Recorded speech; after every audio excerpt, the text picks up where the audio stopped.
ప్రభుజీ గీతా జయంతి అన్నారు కదా, గీతా జయంతి అంటే ఆ రోజు రచించడం జరిగిందా, చెప్పడం జరిగిందా, ఎందుకు అది గీతా జయంతిగా చెప్పబడింది? పుస్తకం పుట్టినరోజు చూసారా అండి, కేవలం ఒకటే పుస్తకం పుట్టినరోజు ఈ ప్రపంచంలో ఉంటుంది, అది గీతా జయంతి. అంటే పుట్టినరోజు చేస్తున్నామంటే ఆ పుస్తకం ఎంత గొప్పదో అర్థం చేసుకోండి. అసలు రచించింది ఎవరు ప్రభుజీ గీతని? కృష్ణుడు చెప్పాడు, వ్యాసుడు రచించాడు. అంటే విన్నది అర్జునుడు కదా. వ్యాస భగవానుడి యొక్క శిష్యుడు సంజయుడు. సంజయుడికి ఒక బోయవాడి చేతిలో విషపు బాణానికి మరణించాడు అని చెప్పి వింటూ ఉంటాం. అసలు కృష్ణుడు బోయవాడి చేతిలో చనిపోయాడు అనేది అబద్ధం. అబద్ధమా? ఒక విషయం మీకు అడుగుతాను చెప్పండి ప్రభుజీ, భగవంతుడు ఏదైనా ఆశిస్తాడు అంటే తను సృష్టించిన మనిషి నుంచి తాను ఏమైనా ఆశించడం అనేది జరుగుతుందంటారు? ఆశిస్తాడు. ఏం ఆశిస్తాడు ప్రభుజీ? ఒంటిపైకి దేవుడు వచ్చాడు అని అంటుంటారు, పూనకాలు ఇలాంటివి అంటుంటారు కదా ప్రభుజీ. నిజంగా భగవంతుడు ఉన్నా కూడా అలా మనిషి ఒంటిపైకి రావటం లాంటిది జరుగుతుందా? దయ్యం వస్తుంది కానీ దేవుడు రాడు. ఎందుకంటే మనం చేసే చెత్త పనులకి, అపవిత్రమైన ఆలోచనలకి భగవంతుడు ఎందుకు రావాలనుకుంటాడండి అసలు మానవుడి దగ్గరకి? నమస్కారం, వెల్కమ్ టు ఐ డ్రీమ్. ధర్మ మార్గం విత్ విజిత కార్యక్రమానికి స్వాగతం. భగవద్గీతను మించిన ఒక గొప్ప గ్రంథం అనేది లేదు. భగవద్గీతని గనక మనం పాటిస్తే, ఆచరిస్తే, చదివిన దాన్ని గనక మనం కరెక్ట్గా ఆచరిస్తే మన నిత్య జీవితంలో చాలా మార్పులు వస్తాయి. మన లైఫ్లో మార్పుల వల్ల మంచి మార్గంలో వెళ్ళొచ్చు, మోక్షాన్ని పొందొచ్చు. రకరకాలుగా మాట్లాడుకుంటూ ఉంటాం భగవద్గీత గురించి. అయితే నిజంగా భగవద్గీతలో ఏముంది, భగవద్గీత వల్ల మనం ఏం నేర్చుకోవచ్చు, ఇలాంటి విషయాలు ఇప్పుడు ప్రభుజీతో మాట్లాడి తెలుసుకుందాం. ప్రస్తుతం మనతో పాటు ఉన్నారు ఇస్కాన్ టెంపుల్ నుంచి ప్రణవానంద ప్రభుజీ గారు. ఇప్పుడు వారితో మాట్లాడి మరిన్ని విషయాలు తెలుసుకుందాం. మనకున్న సందేహాలన్నింటినీ కూడా నివృత్తి చేసుకునే ప్రయత్నం చేద్దాం. హరే కృష్ణ ప్రభుజీ. హరే కృష్ణ ప్రభుజీ. కృష్ణుడి విషయానికి వస్తే కృష్ణం వందే జగద్గురు అనే ఒక మాట ఎక్కువగా వినిపిస్తూ ఉంటుంది. అసలు దీన్ని ఏ విధంగా అర్థం చేసుకోవాలంటారు? కృష్ణుడు జగద్గురువులు గీతాచార్యులై అయ్యారు. వేదేశ్చ సర్వేర్ అహమేవ వేద్యో అని అంటారు. భగవంతుడి దగ్గర నుంచి అంత జ్ఞానము కూడా స్వామి దగ్గర నుంచే వస్తుంది. జ్ఞానానందమయం దేవం నిర్మల స్ఫటికాకృతిం ఆధారం సర్వ విద్యానాం హయగ్రీవం ఉపాస్మహే అని అంటారు. భగవంతుడి దగ్గర నుంచే బ్రహ్మగారికి జ్ఞానం వచ్చినది. బ్రహ్మగారు ఆ జ్ఞానాన్ని అందరికీ అందించారు. కాబట్టి అన్ని పరంపరలు కూడా సాక్షాత్తుగా నారాయణ నుంచే ప్రారంభం అవుతాయి. నారాయణ సమారంభం అని అంటామన్నమాట.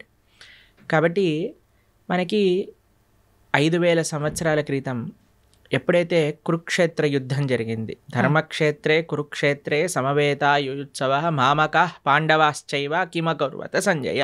అయితే కృష్ణుడు ఒక యుద్ధ భూమిని ఎందుకు చూస్ చేసుకున్నారు అని కానీ మనం ప్రశ్నిస్తే చూడండి, ఎప్పుడైనా India Pakistan world cup final last ball 2 runs to win ఉన్నప్పుడు ఎవరు ఏ పని చేస్తున్న వాళ్ళైనా సరే, క్రికెట్ ఇష్టం ఉన్న వాళ్ళైనా సరే, లేని వాళ్ళైనా సరే అందరూ వచ్చి చూస్తారు ఏమవుతుంది ఇప్పుడు. అవునా కాదా చెప్పండి? అవును ప్రభుజీ, కరెక్ట్.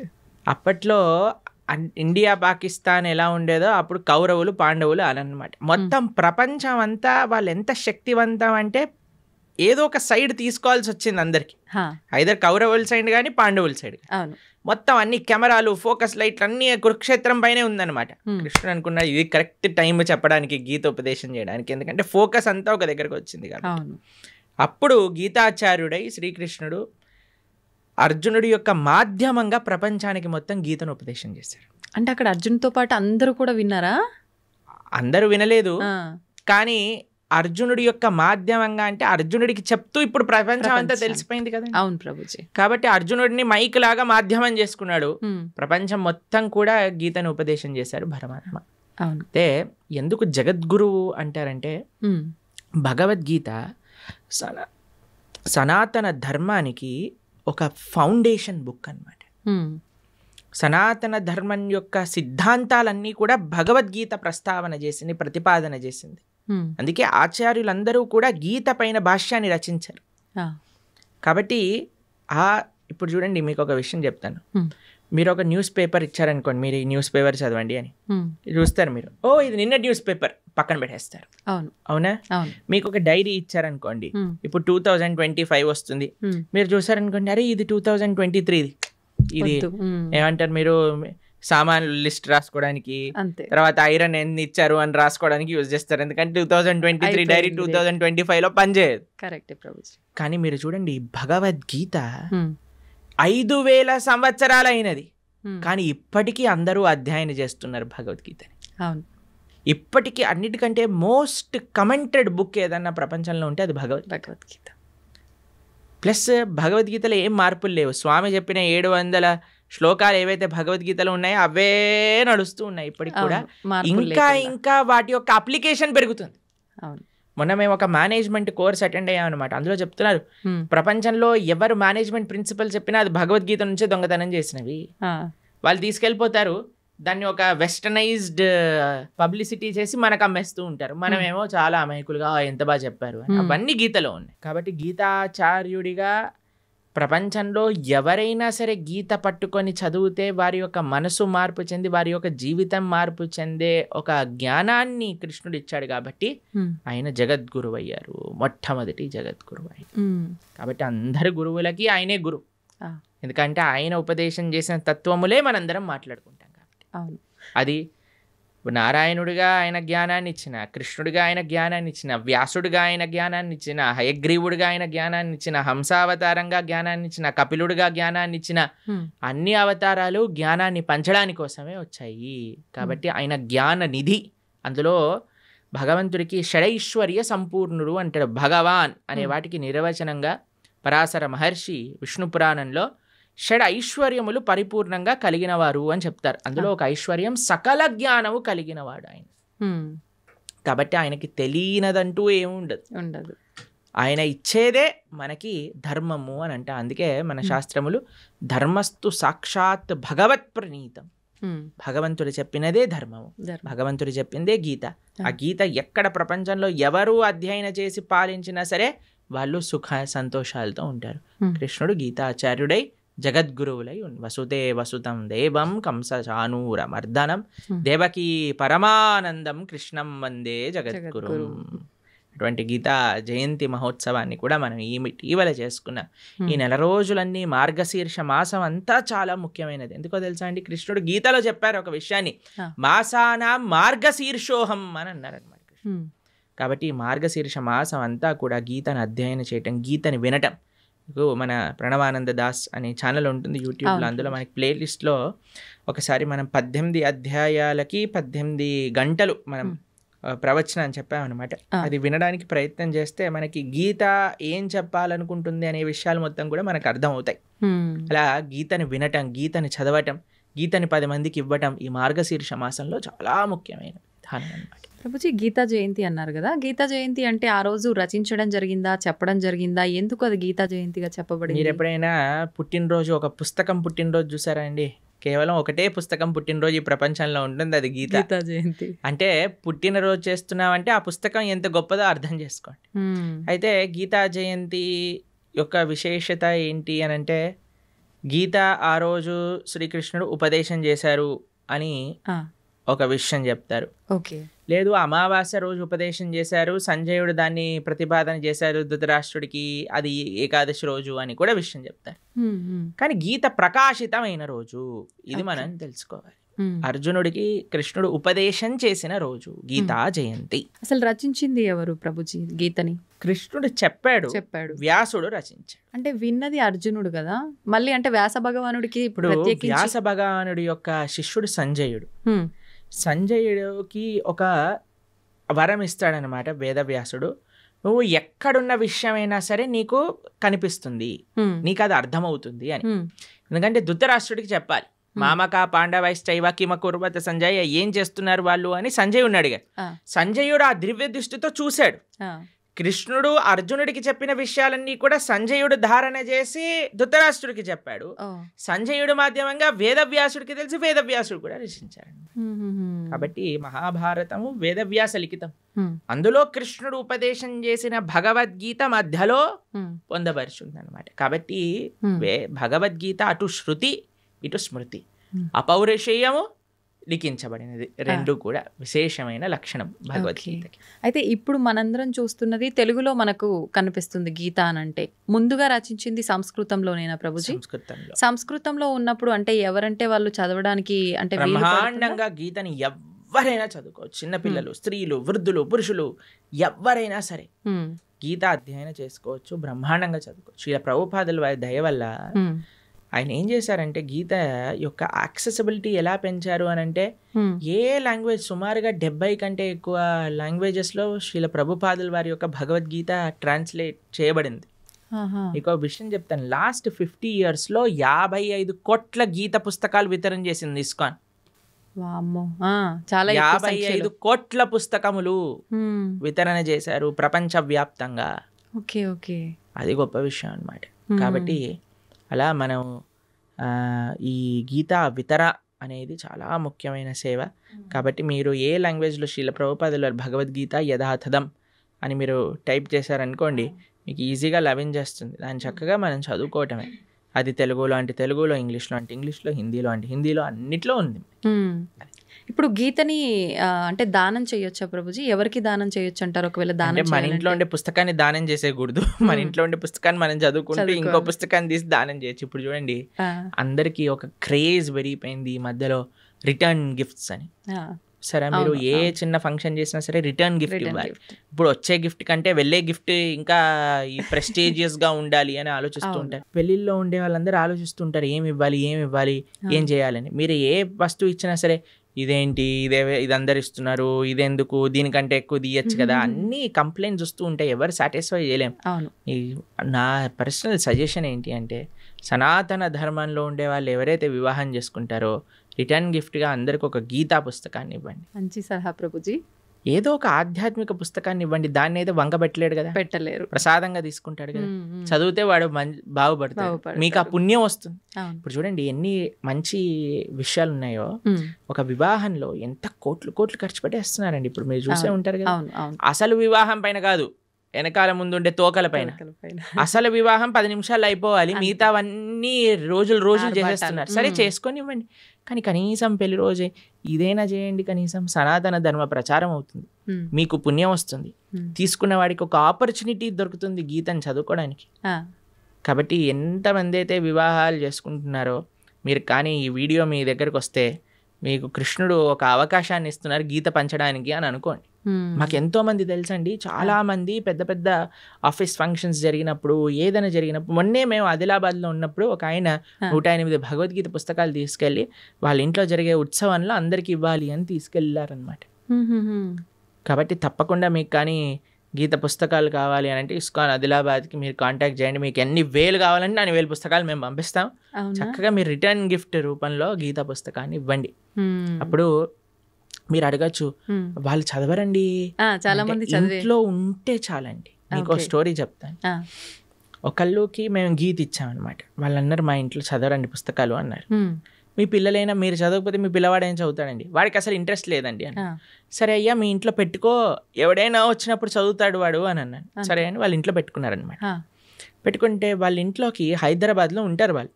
అయితే వాళ్ళ ఇంట్లో ట్రీట్మెంట్ కోసం అని వాళ్ళ చుట్టాలు ఎవరో 3 రోజుల కోసం వచ్చారట హైదరాబాద్లో ఉండడానికి. అయితే 3 రోజులకి పాటు ట్రీట్మెంట్, హాస్పిటల్కి వెళ్ళి ఇంటికి రావటం, హాస్పిటల్కి వెళ్ళి ఇంటికి రావటం అలా జరుగుతుంది. వాళ్ళు అనుకున్నారట సాయంత్రం పూట ఏం చేయాలి అని. వాళ్ళకి పుస్తకం షెల్ఫ్లో గీత కనిపించింది. అయితే మేము చెప్పాము ఎవరో ఒకరు చదువుతారు, మీరు ఉంచుకోండి ఇంట్లో అని అన్నాను. అంతే. వాళ్ళు తీసుకున్నారు, వాళ్ళు చదివారు, వాళ్ళకి చాలా నచ్చింది ఆ పుస్తకం.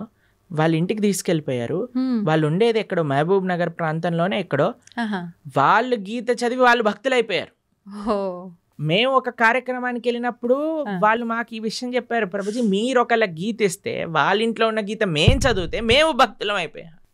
ఎవరికొకరికి ఉపయోగపడింది. ఎవరికొకరికి ఇప్పుడు బాంబు పెట్టారనుకోండి ఎక్కడో ఒక చోట పేలుతుంది కదండి. అలానే గీత కూడా అంతే, మన దగ్గర ఉండాలంతే. మీరు చదవకపోతే మీ పిల్లలు, ఏ పిల్లలు చదవకపోతే మనవాళ్ళు మనవరాళ్ళు ఎవరో ఒకరు చదువుతారు. గీత ఉన్న దగ్గర తరించకపోవటము అంటూ ప్రశ్నే లేదు. గీత ముట్టుకున్నవాడు, చూసినవాడు, దర్శించుకున్నవాడు, ఒక పేజ్ చదివినవాడు, ఒక అక్షరం చదివినవాడు అందరూ తరిస్తారు, దాంట్లో ఎటువంటి డౌటే లేదు. ఏ లాంగ్వేజ్ లో ఉన్నది చదివినా కూడా మనకు ఏ లాంగ్వేజ్ లో ఉన్న గీతా మహాత్యం చెప్తుంది, గీత ఎక్కడైతే ఉంటే అది సాక్షాత్తుగా ప్రయాగ క్షేత్రంతో సమానము. కాబట్టి మన ఇంట్లో మనకి చాలా ముఖ్యమండి. మనకి మీకు సాంప్రదాయంలో చూస్తే మనం మంగళం అని మంగళహారతి భగవంతుడికి సమర్పణ చేస్తాం.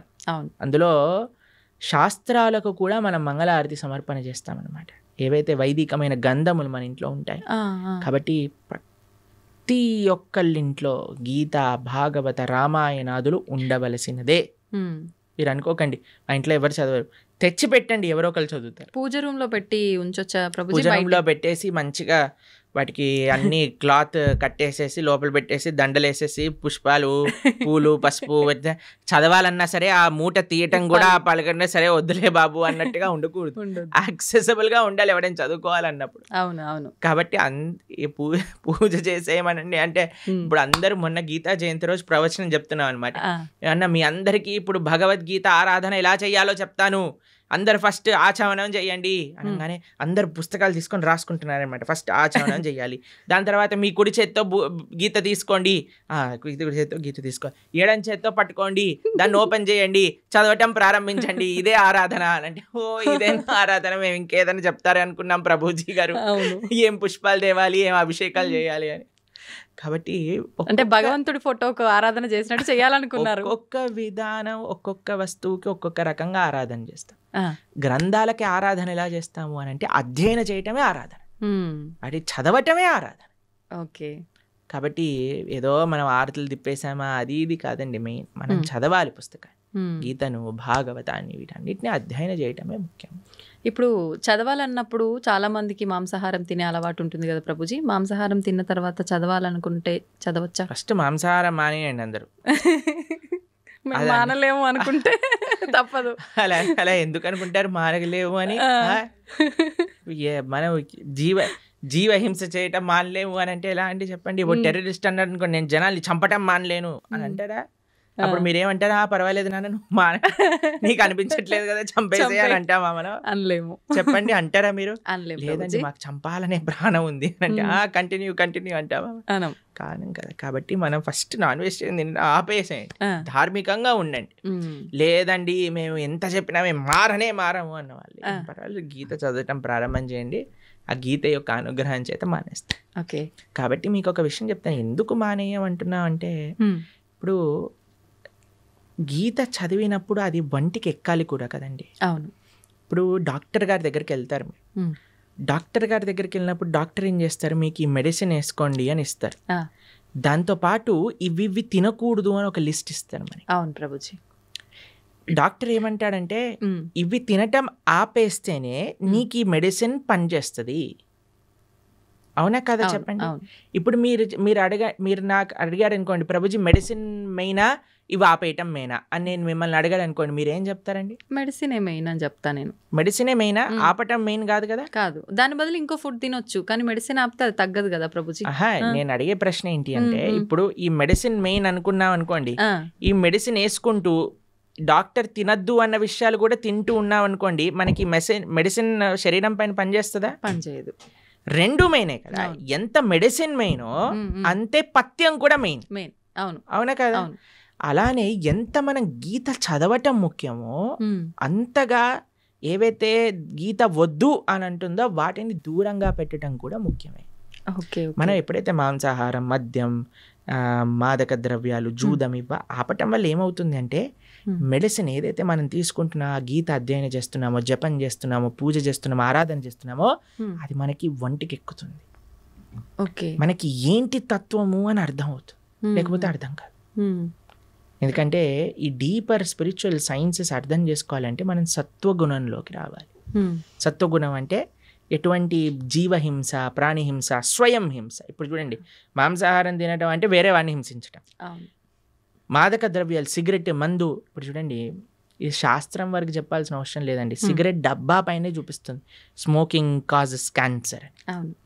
మీరు సినిమాలలో ఒక చిన్న మందు బాటిల్ చూపించాడంటే పక్కన smoking and drinking is dangerous to health అని అంటారు. అవును ప్రభుజీ.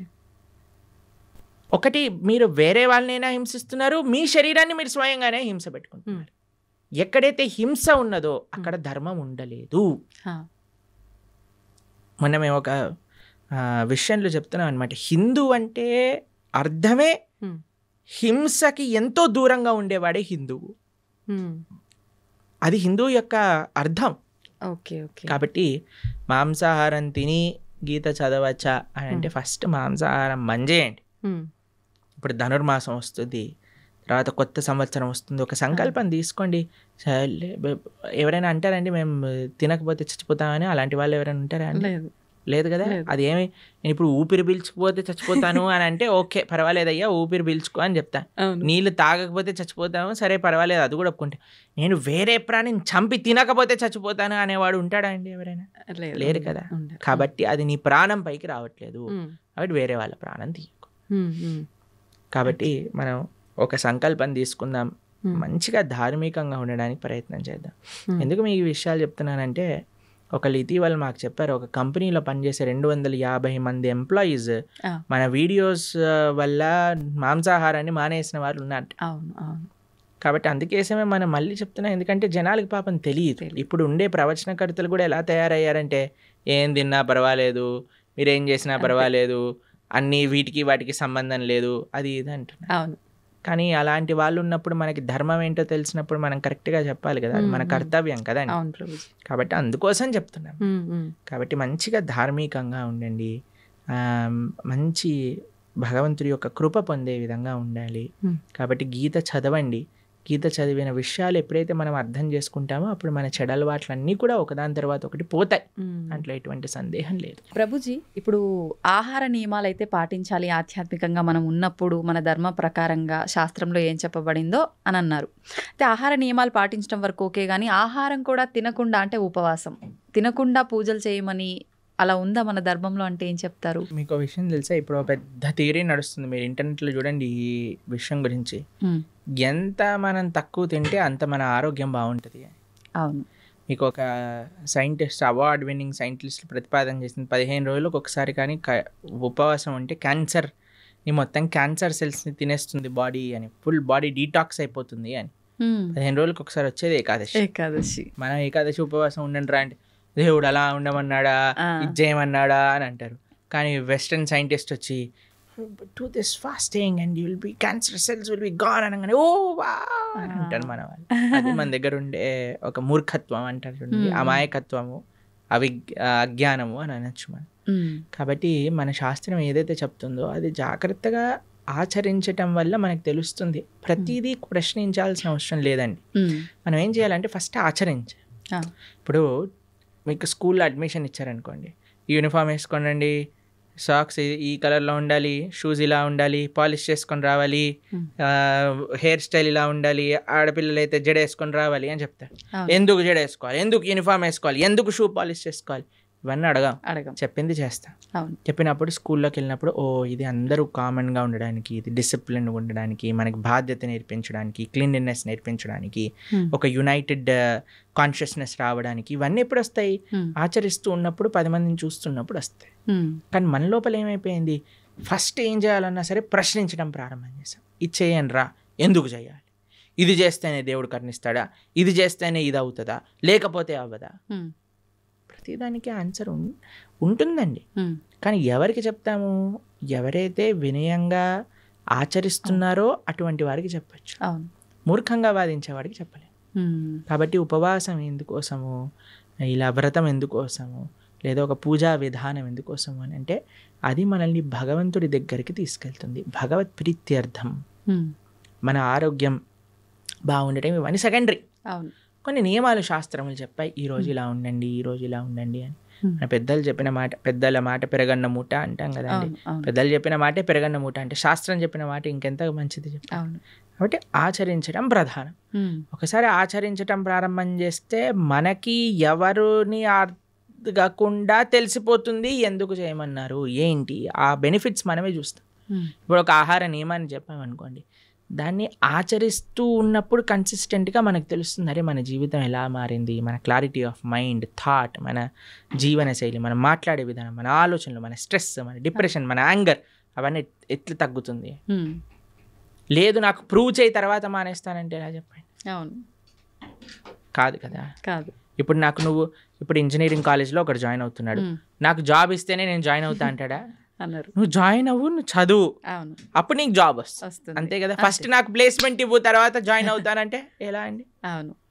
ఫస్ట్ నువ్వు జాయిన్ అవ్వు, ప్రాసెస్ని ఫాలో అవ్వు, అప్పుడు మొత్తం క్లియర్గా వస్తుంది. అయితే ప్రభుజీ నాది ఒక చిన్న డౌట్, అంటే ఇలా ఆలోచించడానికి కారణం ఇది అయి ఉంటుందేమో అని. కొన్ని అంటే ఇప్పుడు సైంటిఫిక్గా ప్రూవ్ చేసిన తర్వాత మీరు చెప్పినట్టుగా నమ్ముతున్నారు అంటే అది మనకి ఎప్పుడో ఉంది శాస్త్రాల్లో. కానీ మన శాస్త్రాలు పురాణాల విషయానికి వస్తే కొన్ని వేల లక్షల సంవత్సరాల క్రింద నుంచి ఉన్నవి అని చెప్తారు. కానీ అంటే ప్రతిదానికి కూడా ఒక నిర్దిష్టమైన అంటే ఇది టైము, ఇప్పుడు రచించారు లేకపోతే ఇప్పుడు రాశారు, ఇప్పుడు నుంచి ఉంది అని నిర్దిష్టమైన ఒక సమయం లేదు. అందుకని చెప్పి ఎలా నిర్దిష్టమైన సమయం ఉంటుందండి? ఎందుకంటే దానికి నిర్దిష్టమైన సమయమే లేదు, అనాదిగా వస్తుంది. భగవంతుడు ఉన్నప్పటి నుంచి జ్ఞానం ఉన్నది. భగవంతుడు బ్రహ్మకు ఉపదేశం చేశారు వేదాలు. ఎప్పుడని ఎలా చెప్తాం? ఆది అని అంటాం. అవును, ఆదికి టైం ఇన్ఫినిటీకి ఎప్పుడు అయిపోతుంది? ఇన్ఫినిటీ చెప్పండి అంటే ఎలా అంటాం? చెప్పలేం. అలానే ఒక స్టార్టింగ్ పాయింట్ అంటూ లేదండి. కొన్ని విషయాలకు చెప్పచ్చు. భగవద్గీత 5,000 సంవత్సరాలు అయింది, ఎందుకంటే కృష్ణుడు ఆవిర్భావం అప్పుడైంది. కృష్ణుడు 125 సంవత్సరాలు ఉన్నప్పుడు అర్జునుడికి భగవద్గీత ఉపదేశం చేశారు. ద్వాపర యుగం అయిపోయింది, కలియుగం స్టార్ట్ అయిపోయింది. కాబట్టి సుమారుగా ఇన్ని సంవత్సరాలు. ఇప్పుడు కృష్ణుడు పుట్టినరోజు ఏదైతే కృష్ణాష్టమి చేసుకుంటారో అప్పుడు రాస్తారు 5,000 ఇన్నో సంవత్సర జన్మాష్టమి అని. కొన్ని నిర్దేశం ఉంది, కానీ అపౌరుషేయమైన వేదములకు ఎలా చెప్తాను చెప్పండి మనం? వ్యాసుల వారు 5,000 సంవత్సరాల క్రితం వేద విభజనను చేశారు. అన్ని ఎంతో పైలప్గా ఉన్న వేదాలన్నింటినీ 4 కేటగిరీస్గా చేసి చక్కగా ఈజీగా అండర్స్టాండ్ అయ్యే విధంగా మనకు అందించారు. కాబట్టి దానికి ఒక లెక్క ఉంది. ఓకే, కాబట్టి అన్నిటినీ అందుకే ఇందాక అన్నట్టుగా మనము ఇప్పుడు టీచర్ ఇక్కడ అమెరికా ఉంది అని మనం మ్యాప్లో చూపించేసింది అనుకోండి, వెళ్ళొచ్చాక నమ్మం కదండి. అమెరికా ఉంది అంటే అమెరికా ఉంది. ఇప్పుడు ఎగ్జామ్ పేపర్లో ఈ కాంటినెంట్ ఏంటి, అమెరికా రాసిస్తాం. కానీ టీచర్ని అడగమను ఏంటి ప్రూఫ్ చూపించమని. కాబట్టి శాస్త్రాన్ని మనం యథాతథంగా ఫస్ట్ మనం కొద్దిగా నమ్మకాన్ని ఇన్వెస్ట్ చేసినప్పుడు ఆ నమ్మకం బట్టి మనకి ఆ శాస్త్రం అనేది ప్రస్ఫుటితం అవుతుంది, మన మనసులో గోచరం అవుతుంది, మనకి విషయాలు తెలుస్తూ ఉంటాయి. దానికి భాగవతోత్తముల యొక్క సాంగత్యం, సద్వైష్ణవ ఆచార్యుల యొక్క సాంగత్యం, గురువుల యొక్క సాంగత్యం, పరంపరాగతమైన గురు పరంపర యొక్క సాంగత్యం ఎప్పుడైతే దొరుకుతుందో అప్పుడు మన మిగతా విషయాలన్నీ కూడా మనకు తెలుస్తాయి. ప్రభుజీ, గీతని ఉపనిషత్తు అని అంటుంటారు. ఎందుకని ఉపనిషత్తు అంటారు? ఉపనిషత్తులో ఉండే జ్ఞానం అంతా కూడా గీతలో ఉన్నది. ఇప్పుడు చూడండి, మీరు పాలు తీసుకున్నారు అనుకోండి, 10 లీటర్ల పాలు తీసుకున్నారు, దాన్ని బాగా మీరు వేడి చేస్తూ ఉన్నారనుకోండి, కొద్దిసేపు అయ్యాక ఎర్రగా మారుతాయి. దాని తర్వాత ఇంకా చాలా కండెన్స్ అయిపోతుంది, దాన్ని రబడీ అంటారు. తెలుసా? మీరు రబడీ తిన్నారా ఎప్పుడైనా? రబడీ చాలా కండెన్స్ అయిపోయింది అనుకోండి, ఖోవా అయిపోతుంది. ఖోవాతో బిల్లలు చేశారనుకోండి, చాలా అద్భుతంగా ఉంటుంది. ఖోవా బిల్లలు తిన్నారా? తిన్నాను. చూడండి, ఇంత పాలు కండెన్స్ అయ్యి రబడీ అయ్యి, రబడీ కండెన్స్ అయితే ఖోవా బిల్లలు అయ్యాను అనుకోండి, ఎంత స్వీట్గా ఉంటుంది. అలా శాస్త్రములు ఎన్నో ఉన్నాయి, వాటి యొక్క సారాంశం ఉపనిషత్తులు. ఉపనిషత్తుల యొక్క సారాంశం గీత. సర్వోపనిషదో గావో దోగ్ధా గోపాలనందన. అన్ని ఉపనిషత్తులు కూడా సర్వోపనిషదో గావు, అన్ని ఉపనిషత్తులు కలిపి ఒక ఆవు అనుకుంటే దుగ్ధా గోపాలనందన, ఆ ఆవు యొక్క పాలు ప్రీతికి పార్థో వత్సః అంటే అర్జునుడు ఒక దూడగా చేసుకొని మన కోసం అందించిన పాలే గీత. గీతామృతం మహత్. అటువంటి గీతామృతం ఏదైతే భగవద్గీత ఉందో అది అన్ని ఉపనిషత్తుల యొక్క సారాంశమే, కాబట్టి అది ఉపనిషత్, గీతోపనిషత్ అని మనం అంటాం. ప్రభుజీ, ఇప్పుడు విష్ణువు అవతారాల్లోకెల్లా, అన్ని అవతారాల్లోకెల్లా కృష్ణుడి ఒక్క అవతారానికి మాత్రమే అంటే ఒక బోయవాడి చేతిలో విషపు బాణానికి మరణించాడు అని చెప్పి వింటూ ఉంటాం. ఎందుకని ఇలా డిసైడ్ చేయబడింది అంటారు? ఎలా సాధ్యపడింది అలా? అసలు కృష్ణుడు బోయవాడి చేతిలో చనిపోయాడు అనేది అబద్ధం. అబద్ధమా? మరి ఒక విషయం మీకు అడుగుతాను చెప్పి. చిన్నపిల్లవాడు 6 రోజులు 8 రోజులు అంత వయసున్న పిల్లవాడికి పూతన అని ఒక పెద్ద రాక్షసి వచ్చింది. ఒకసారి మీరు వినే ఉంటారు కృష్ణుడి యొక్క కథలో. విన్నారా పూతన రాక్షసి? 21 మైళ్ళు ఉండేది ఆ రాక్షసి. ఎంత పిల్లవాడు 6 రోజులు. అటువంటి పిల్లవాడిని పట్టుకొని అలాంటి పూతన సంహారం 6 రోజులకి చేసిన కృష్ణుడు. 21 మైలుండే రాక్షసి తృణావర్త, శకటాసుర, కేశి, అరుష్టాసుర, ప్రలంబాసుర, వత్సాసుర, ధేనుకాసుర, ఇలాంటి అసురులందరినీ, అఘాసుర, వ్యోమాసుర, ఇటువంటి అసురులందరినీ చిన్న వయసులో చిన్న పిల్లవాడు ఇలా బొమ్మలతో ఆడినట్టుగా, చిన్నపిల్లలు యానిమల్ బొమ్మలను ఆడతారు చూడండి, అవి చిన్న పిల్లవాడు తీసుకొని ఇలా పడేశాడు అనుకోండి, ఆ డైనోసారస్ వెళ్ళి అలా గోడకి ఎత్తుక్కుంటుంది. అలా చిన్నపిల్లలు ఇంత దేవతలందరూ, బ్రహ్మాది దేవతలందరూ వణికిపోయి అసురులందరూ చిన్నపిల్లవాడిగా కృష్ణుడు సంహరించేశాడు. కాళీయ అనే విషపూరితమైన సర్పం పైన నృత్యం చేసి కాళీయుడిని తరింపజేశాడు ఆయన. కస్యానుభావో నదేవ విద్మహే తవాంగ్రిరేణు స్పర్శాధికార. కాళీయుడిని అనుగ్రహించిన కృష్ణుడు ఒకసారి మొత్తం కారు చిచ్చు మొత్తం అరణ్యంలో అంతా మంట పెట్టుకుంటే అనేసరికి మొత్తం మంటంతా ఆయన లోపలికి వెళ్ళిపోయింది. గోవర్ధనగిరి 21 మైలు ఇప్పుడు మనం చూస్తున్నాం. బృందావనంలో ఆనాటికి ఎంతో ఉండేది. గోవర్ధనుడికి ఒక శాపం ఉంది, రోజు ఆవగిందంతా తక్కువ అయిపోతావు అని. అందుకోసం ఇప్పుడు చూస్తే కృషించిపోయింది. కానీ కృష్ణుడు ఉన్నప్పుడు ఇంకా మహిమాన్వితంగా ఉండేది. అటువంటి పర్వతాన్ని 7 రోజులు 7 రాత్రులు చిటికని వేలిపైన, ఎడమ చేతి చిటికని వేలిపైన పట్టుకున్న కృష్ణుడు ప్రవాసన అనే ఒక పర్వతం ఉండేదండి. ఒక పెద్ద మౌంటైన్ పై నుంచి లాంగ్ జంప్ చేస్తాడు ఆయన. లాంగ్ జంప్ చేసినప్పుడు సేఫ్ ల్యాండింగ్ అవుతుంది ఆయనకి. మీకు ఇంకో విషయం చెప్తాను. యమలోకానికి వెళ్ళి వాళ్ళ గురువు గారి యొక్క శిష్యుడిని పట్టుకొని వస్తాడు కృష్ణుడు. అటువంటి శిష్యుడికి ఎప్పుడైతే కృష్ణుడు వెళ్ళి యమలోకంలో శంఖం పూరించాడో, యమధర్మరాజు పరిగెత్తుకుంటూ వచ్చి, అయ్యా నీకేం కావాలో చెప్పు అనగానే, మా గురువు గారి శిష్యుని వదిలేసి అనగానే తీసుకొచ్చి, అయ్యా తీసుకోండి, నువ్వే ప్రపంచానికి సొత్తు, నువ్వేం కావాలన్నా ఇస్తాను అని యమధర్మరాజు ఇచ్చేసి. అటువంటి కృష్ణుడికి ఒక బోయవాడు బాణాన్ని పాదాలకు, మీరు ఒకసారి ఆలోచన చేయండి. ఒక పాదానికి, ఒక ఫీట్కి ఎవరికైనా బుల్లెట్ తగిలింది అనుకోండి, చనిపోతాడా? చనిపోరు. కాకపోతే కాలు, మన సీరియళ్లలో పాయింట్ బ్లాక్ లో బుల్లెట్ పోయినా సరే వాడు నెక్స్ట్ మినిట్ వాళ్ళ భార్య ప్రార్థన చేయగానే లేచి నించుంటాడు. అలాంటిది పరమాత్మ, భగవంతుడైన శ్రీకృష్ణ పరమాత్మ కాలికి ఒక బాణం తలిగితే చనిపోతారు అని అంటే ఎలా మనం నమ్మగలుగుతాం చెప్పండి? ఎటువంటి స్వామి! మీకు విషయం చెప్తాను, అందుకే శాస్త్రాన్ని చదవాలి. ఇన్స్టాగ్రామ్ రీళ్ళు అవి ఇవి చూడకూడదు. భాగవతం ఏం చెప్తుంది అంటే, కృష్ణుడు అలా ఒక పెద్ద చెట్టు కింద శంఖచక్ర గదా పద్మములతో ఇలా విశ్రమించి ఉన్నాడు. దూరం నుంచి ఒక బోయవాడు చూశాడు కృష్ణుడిని. కృష్ణుడి యొక్క పాదము ఆయనకి ఒక జింక చెవిలా కనిపించింది అన్నమాట. అయితే దూరం నుంచి ఆయన బాణం వేశాడు. ఆ బాణం వచ్చి కృష్ణుడికి తలిగింది. తర్వాత ఆ బోయవాడు వచ్చాడు. ఇప్పుడు బాణం వేసాక చూస్తాడు కదండి, గురి తలిగిందా, ప్రాణం చూసుకోవచ్చు అని కృష్ణుడి దగ్గరికి వస్తాడు. ఓ కృష్ణ పరమాత్మ సాక్షాత్తుగా కృష్ణుడు అని దర్శిస్తాడు. 3 ప్రదక్షిణలు చేస్తాడు కృష్ణుడికి. కృష్ణుడు అంటే, అయ్యా నీకు మోక్షాన్ని ఇచ్చేస్తున్నాను అని, నువ్వు నా విరమణ చేసే నేను లీలలో, నా అంతర్ధానం అయ్యే లీలలో నువ్వు కూడా నీ యొక్క కాంట్రిబ్యూషన్ ఇచ్చావు కాబట్టి నీకు మోక్షాన్ని షూట్ చేసిన వాడేమో మోక్షానికి ఇచ్చేసాడు ఆయన, ఈయనేమో శరీరాన్ని విడిచిపెట్టేశారంటే ఎంత విచిత్రం చూడండి. దాని తర్వాత ఏదో ఆ బాణం అలానే ఉంది. స్వామి అన్నీ ఇంకా అవతార పరిసమాప్తి చెయ్యాలి అని అనుకునే సమయంలో దేవతలందరూ, వారి కోసం కదండి కృష్ణుడు ఆవిర్భవించింది, అందరు దేవతలు వచ్చి పైనుంచి పుష్పవృష్టి కురిపిస్తున్నారనమాట. తండ్రి నా కోసం నువ్వు అవతరించావు, కృతజ్ఞతలు కృతజ్ఞతలు అని అందరూ కృష్ణుని స్తోత్రం చేస్తుంటే, కృష్ణో స్వదాగోపకతే ధర్మ జ్ఞానాభి సహ, కృష్ణుడు శరీరాన్ని వదిలేసి ఇక్కడ ఏదో తర్వాత ఆయన ఆత్మ పైకి వెళ్ళిపోయింది అలాంటిది ఏమి ఉండదండి. ఆయన స్వయంగా శరీరం పూర్తి శ్రీకృష్ణ పరమాత్మ, ఆయనకి ఆత్మ వేరు శరీరం వేరు కాదండి.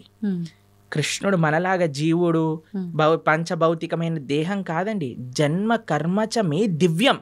ఆయన జన్మ దివ్యం, ఆయన కర్మ దివ్యం, ఆయన శరీరం దివ్యం. ఆయన ఎలా అయితే ఆ చెట్టు కింద కూర్చున్నారో అలానే శరీరంగా ఆయన యొక్క ధామానికి చేరుకున్నారు కృష్ణ పరమాత్మ. ఎప్పుడు ఆయన అవతార పరిసమాప్తి చెయ్యాలి ఆయన ఆ సంకల్పం చేసేసుకున్నప్పుడు. కాబట్టి ఆ బోయవాడి చేతితో చనిపోయాడు అనేది పెద్ద అబద్ధం. ఇప్పుడు ఇక్కడ అంటే ఈయనకు మోక్షం కల్పించడం కోసమే ఆ బాణం తగలడమా ప్రభుజీ, లేదంటే రాముడు వాలిని చెట్టు చాటు అది నుంచి కూడా అబద్ధమే. చంపటము ఇదంతా? ఎందుకంటే వాలి చనిపోయే ముందు రాముడికి క్షమాపణ అడిగి అయ్యా నువ్వు చేసింది ధర్మమే హ్మ్. అని వాళ్ళ కుమారుడిని రాముడికి సరెండర్ చేయించి వెళ్ళిపోతాడు. హ్మ్. కాబట్టి భగవంతుడికి మనలాగా every action as equal and opposite reaction లాంటి ఉండదు. స్వామి దగ్గర పనిచేయమండి. ఓకే, కానీ ప్రతి స్వామికి ఒక్కరు కర్మ ఉండదు. అదే అదే ఉదాహరణగా అంటున్నా కదా, తీసుకుంటారు. మనకి మనం WhatsApp university, Instagram college, Facebook tuitions ఇవన్నీ తీసుకుంటాం కాబట్టి మనం ఇలా తయారయ్యాం. హ్మ్. హ్మ్. కానీ శాస్త్రంగా అర్థం చేసుకోవాలి మనం. హ్మ్. కావున కృష్ణుడికి భగవంతుడికి పుట్టుక ఉండదు, భగవంతుడికి మరణం ఉండదు. ప్రభుజీ ఇప్పుడు మనకున్న 4 యుగాల్లో ప్రస్తుతం కలియుగంలో ఉన్నాము. అయితే కలి ప్రభావం వల్ల రకరకాల పాపాలు పెరిగిపోతున్నాయి, అది కలి ధర్మం అంటుంటారు. మరి ఈ కలియుగంలో మన అంటే తప్పు ఒప్పులని మన కర్మలని తప్పించుకునే శక్తి మనకు ఉందంటారా? కలో దోష నిదేరాజన్ అస్తి ఏకోన్ మహాన్ గుణాన్ కీర్తనాదేవ కృష్ణస్య ముక్త సంగపరం రజేత్ అని మన శాస్త్రం చెప్తుంది. హ్మ్. కలియుగంలో మీరు చెప్పినట్టుగా దోషాల నిధి. ఇంకా మీకు ఒక విషయం చెప్పనండి, కలియుగం స్టార్టే అవ్వలేదు. ఆ. ఇది ఇంకా యుగ సంధి కాలము అని అంటారు. మొట్టమొదటి 5,000 సంవత్సరములు, హ్మ్. 5,000 సంవత్సరములు, 6,000 సంవత్సరాలు అలా చేంజ్ అన్నమాట. బ్రిడ్జ్ టైం ఇది. అంటే ఆహా. ద్వాపర యుగానికి కలియుగానికి బ్రిడ్జింగ్ టైం ఇది. మార్గం అనుకోవాలా అంటే ప్రభుజీ? పూర్తి కలియుగం ఆరంభం అవ్వలేదు ఇంకా. అవ్వలేదు. ఓకే. ఈ 5-10 ఇయర్స్ 5,000-10,000 ఇయర్స్ హ్మ్. హ్మ్. సంధి కాలము అని అంటారనమాట దాన్ని. హ్మ్. కాబట్టి ఇంకా కలియుగం ప్రారంభం అవ్వకముందే కలియుగం ఇలా అన్యాయం ఘోరం అంటున్నారు. ఇంకా కలియుగం ప్రారంభమయ్యాక ఇలా ఉంటుంది చెప్పండి. ఇంకా ఘోరాలు ఎక్కువ. అప్పుడైతే ఇంకా మీరు భక్తి చేయాలన్నా ధర్మం చేయాలన్నా మీకు ఎవడు ఐ డ్రీమ్స్ టీవీలో కృష్ణుడి గురించి మాట్లాడేవాడు ఉండడు. మొత్తం ఎంటర్టైన్మెంటే ఉంటుంది. ఓకే. కాబట్టి ఇప్పుడే మనకి వస్తుంది కాబట్టి ఇప్పుడే మనం సీరియస్గా తీసుకొని ఇప్పుడే మనం జపం చేసుకోవటం, గీత చదువుకోవటం. ఎందుకంటే మళ్ళీ అనుకోవచ్చు మళ్ళీ వచ్చే జన్మలు చూద్దాం, వచ్చే జన్మలో నువ్వు చూడొచ్చు కానీ నీకు చెప్పేవాడు ఎవడు ఉంటాడు కదా. అవును, అవును. కలియుగం ముందుకు వెళ్తూ ఉంటే ధర్మం మెల్లమెల్లగా తగ్గిపోతూ ఉంటుంది. కాబట్టి ఆ ధర్మం మనకి ఈ మానవ జన్మ ఇప్పుడు వచ్చింది, ఇప్పుడు మనకి మంచి విషయాలు తెలుస్తున్నాయంటే ఈ క్షణం మనం మంచి మార్గంలోకి వెళ్ళవలసింది. ప్రభుజీ మీరు అసలు కలియుగం ప్రారంభమే అవ్వలేదు, ఇది సంధికాలం అంటున్నారు. కానీ ఈ మధ్య జరిగిన ప్రారంభమైనది కానీ పూర్తిగా కలి ప్రభావం లేదు ఇప్పుడు ఇంకా. Okay, okay. కానీ చాలా మంది అసలు కలియుగం యుగాంతమే జరగబోతోంది అని చెప్పి ఇప్పుడు వచ్చిన భూకంపాలు, ఈ ప్రళయాలను చూసి అంటున్నారు కదా. టైం ఉంది, ఇప్పుడే లేదా? ఇంకా చాలా టైం ఉంది. ఇంకా 4 లక్షల పైన సంవత్సరాలు ఉంది కలియుగం అయిపోయేసరికి. దాంట్లో ఏమి ఇది లేదు, చాలా అన్యాయాలు పెరిగిపోతున్నాయి. ఇందాక మనం అన్నట్టుగా కలో దోష నిదే రాజన్, దోషములతో కూడుకున్నది కలియుగం. కానీ ఇందులో ఒకటే ఒక గొప్ప విషయం ఏంటి అంటే కీర్తనాదేవ కృష్ణస్య, భగవంతుడి యొక్క కీర్తన, భగవంతుడి యొక్క నామ జపం చేయటం చేత మనిషి తరించిపోతాడు. మిగతా యుగములలో తరించటం చాలా కష్టం, కలియుగంలో చాలా సులభం తరించటం. కేవలం భగవంతుడి యొక్క నామం హరే కృష్ణ కృష్ణ కృష్ణ హరే హరే, హరే రామ రామ రామ హరే హరే ఇతి షోడశాక్షరనామ్నాం కలికల్మషనాశనం నాతరపరతరోపాయ సర్వవేదేషు దృశ్యతి. హరిర్నామ హరిర్నామేవ కేవలం కలోర్నాస్తైవ నాస్తైవ గతిరన్యదా. ఇది శాస్త్రం చెప్పింది. ఈ కలియుగంలో తరించడానికి ఇంకొక మార్గం లేదు, హరినామమే మనకి శరణు. యదాప్నోతి తదాప్నోతి కలౌ సంకీర్త కేశవం అని అంటారు.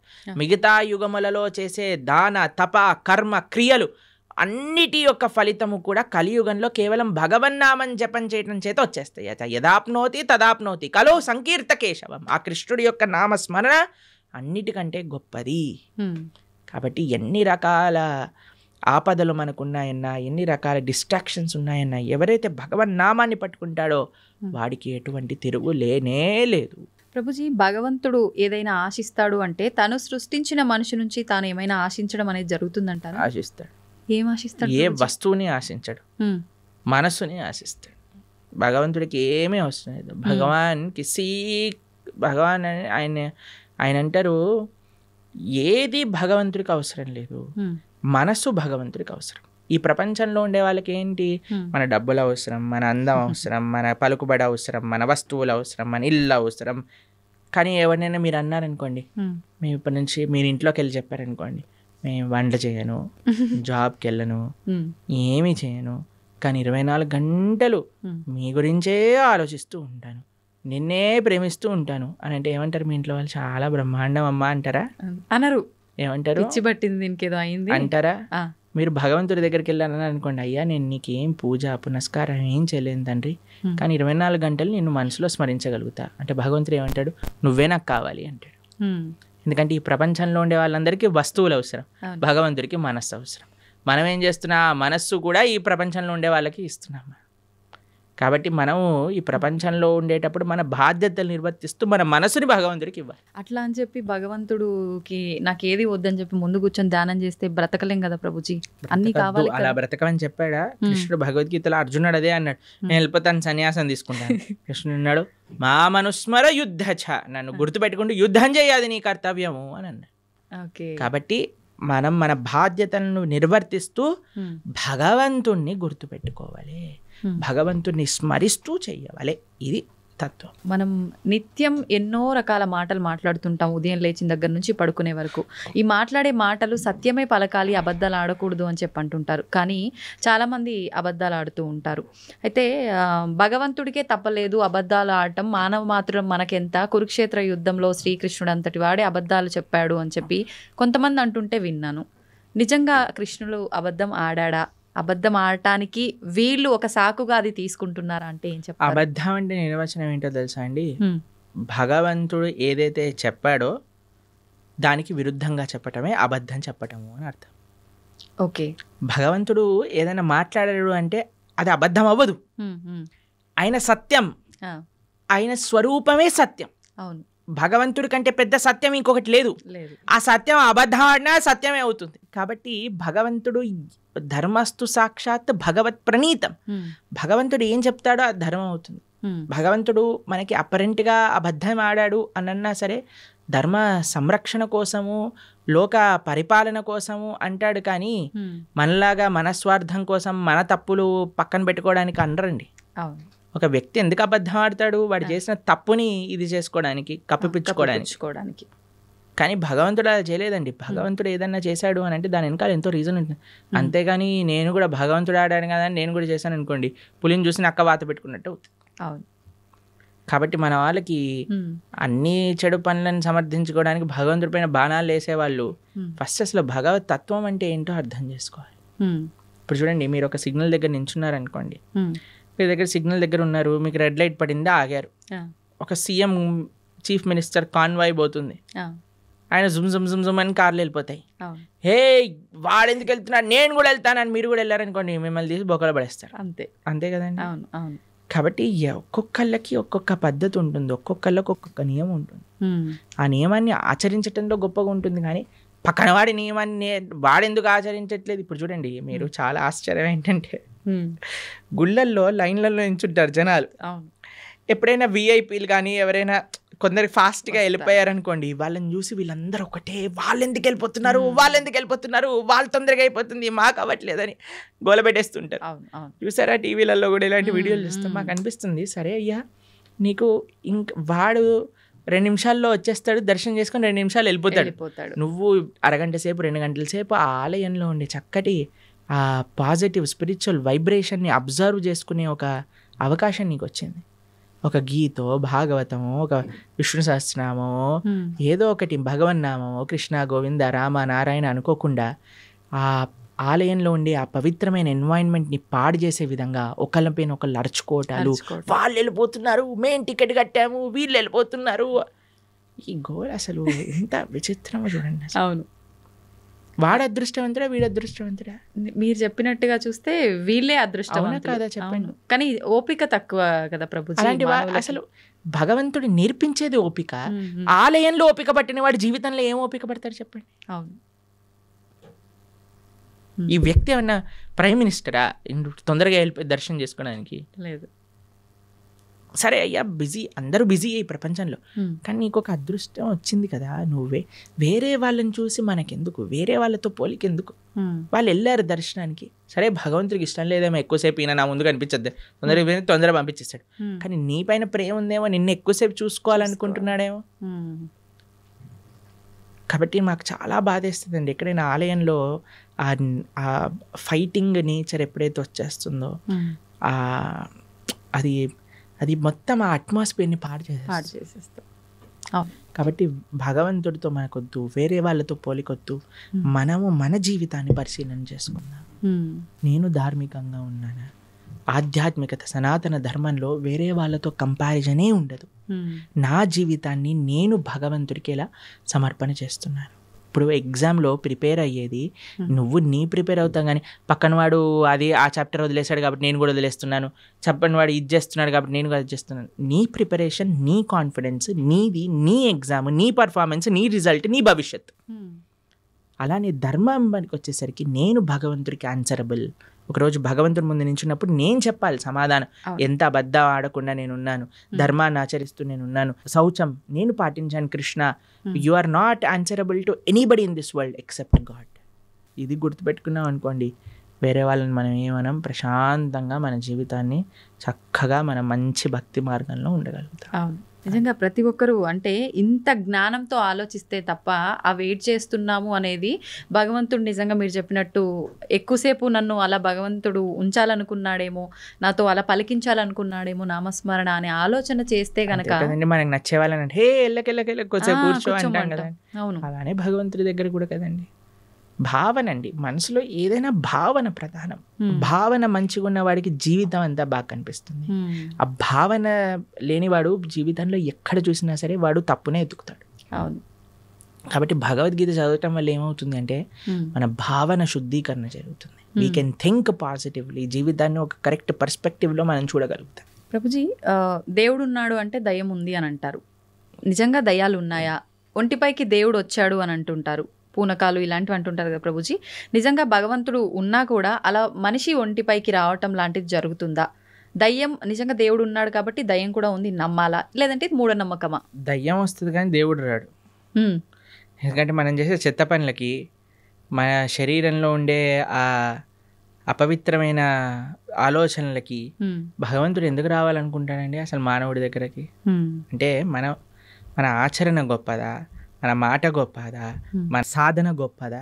మన దగ్గరికి ఎందుకు రావాలనుకుంటాడు చెప్పండి పరమాత్మ? భగవంతుడు రావాలి అనుకుంటే ఆయన శ్రీ విగ్రహ రూపంలో మాట్లాడతాడు, లేదా తన యొక్క భక్తుల మాధ్యమంగా మాట్లాడతారు. అంతేకాని భగవంతుడు వచ్చేసి అని ఊగేసి ఏవేవో చేసేసి ఇవంతా ఏంటంటే ఒక భావన, ఒక ట్రాన్స్, నాకు ఇది వచ్చేసింది అని అనుకుంటున్నారు. కాబట్టి చాలా మంది అడుగుతారు, ప్రభుజీ అది నిజమా అబద్ధమా? వాళ్ళకి నిజం, నీకు అబద్ధం. వాళ్ళకి నిజం, మనకు అబద్ధం. ఓకే, ఎందుకంటే వాళ్ళు అలా నమ్ముతున్నారు నాకు వచ్చింది అని, కాబట్టి వాళ్ళకి నిజమే. ఓకే, నీకు నిజమా? కాదు, మనకు అబద్ధం. ఎందుకంటే దేవుడు రాడు, దేవుడు మనిషి పైకి రానే రాడు. He has many other better positions to come. Okay, కాబట్టి ఎవరికైతే మాకు దేవుడు వచ్చేసాడు అని అంటారో జస్ట్ మీకు నిజం అండి, యూఆర్ నాట్ డినయింగ్ ఇట్. నీకు నిజం, ఎందుకంటే నీ మానసిక స్థితి అలా నీకు చెప్తుంది, కానీ వేరే వాళ్ళు నమ్మవలసిన అవసరం లేదు. మరి దయ్యం పరిస్థితి ప్రభుజీ? దయ్యం వస్తుంది ఎందుకంటే చేసేవన్నీ రాక్షస పనులు కదా, వేరే వాళ్ళని హింసించటం, వేరే వాళ్ళని మాట్లాడటం, అపవిత్రంగా జీవించటం. కాబట్టి దయ్యం రావడానికి చాలా అనుకూలమైన పనులు చేస్తున్నాం, దైవం రావడానికి అనుకూలమైన పనులు చేస్తున్నావా అనేది ప్రశ్నార్థం. ఓకే, కాబట్టి దయ్యం ఎవరి దగ్గరకు వస్తుందండి? ఎవరైతే చాలా నెగిటివ్గా ఉంటారో, నెగిటివ్, డిప్రెస్డ్, ఆ కళ లేకుండా, ఎప్పుడైనా సరే అంటే ధార్మికంగా చూడండి, కొంతమందిని చూస్తే మనకి ఆ భగవత్ కళ అనేది ఉట్టిపట్టే విధంగా ఉంటుంది. వాళ్ళ యొక్క వేషభూషం కానీ, వాళ్ళ యొక్క సాధన కానీ, వాళ్ళ యొక్క వర్చస్సు కానీ, అలాంటి వాళ్ళ దగ్గరికి ఎప్పుడు నెగిటివ్ ఎనర్జీస్ రావు.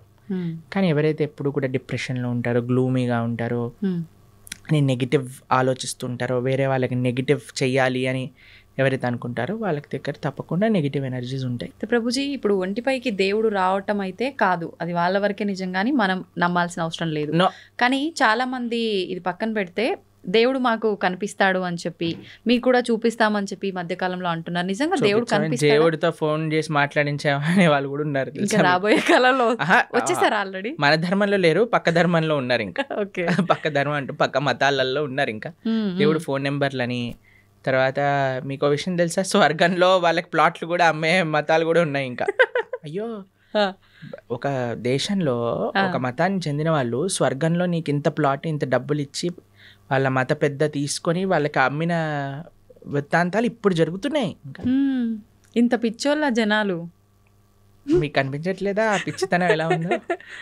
మన కింద పడిపోగానే అందరూ డాన్స్ లేయటం, వాడేదో నీళ్లు జలంగానే ఖర్చు లేయంగానే ఇట్లా చేస్తుంది. వాళ్ళకంటే ఇంకా పిచ్చి ఇంకేం ఎయిడ్స్ బాగా చేసేస్తా అంటాడు, క్యాన్సర్ బాగా చేస్తా అంటే చచ్చిపోయిన వాడిని లేపేశాడు ఒకడు తెలుసా మీకు ఉత్తర భారతదేశంలో.